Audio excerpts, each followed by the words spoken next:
We're out here playing cars with my dad's car, working on the engine for his Lamborghini. Pulling the camshaft out. The term obviously has a lot of mileage on it, but there's something he wanted to share with you, which some of you might find pretty interesting.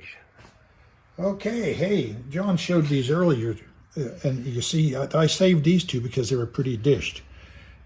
You can see how hollowed out they are on the tappet end. This angle here is real obvious. Yep. Yeah, the follower end. And I saved these two, but because they're worn crowned like that, this should have been flat. Yep. This should be totally flat. And that one has a perfect circle in the middle of it too from going around. Yes, yes. Now when the cam is in here, the lifter doesn't sit exactly on the center of the lobe like this. The lifter sits a little bit to one side. And that's part of the reason that there's a circle there. And you can kind of see a circle in this one just a little bit too if we get it just right. But at any rate, what I wanted to mention was, one of the things with these is that when you have one that has this kind of a dish to it, that's a high mileage indication.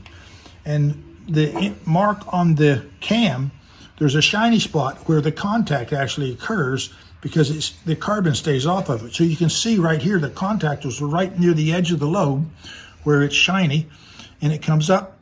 And if this area right here is all worn, and the reason that is all worn is because this was, the bottom of the lifter was dished to match it.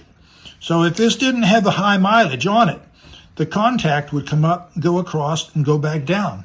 And that's how they grind cams. So when you see one that the contact, this one, the contact comes up, and then it gets real wide right in here. And that's because the bottom of that lifter is domed to match it. Because when the lifter goes into that cam lobe, if it were just to come up like this, it would just shave that right off. But what they want to do is it allows the lifter to rotate in the boss as the cam lobe goes by, and it reduces the amount of wear that occurs right in here. So that's the mechanics and the engineering behind solid lifters and how they move across the cam. So you can look at this and say it's worn out, and you can look at the wear pattern on the lobe and see how it gets so wide in here. See how wide that wear is?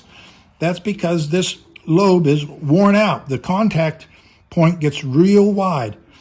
So I just thought that that's kind of fun to look at, and some of the viewers might be interested.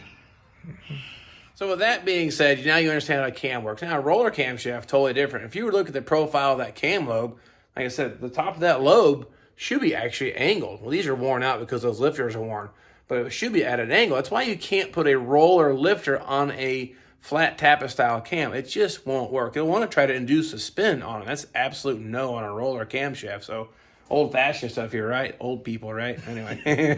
But anyway, we're going to get this thing off the machine shop, get it cleaned up, work on putting it back together. We thought I'd share that with you, and I hope you find that kind of stuff kind of cool. So anyway, we'll catch you all next time.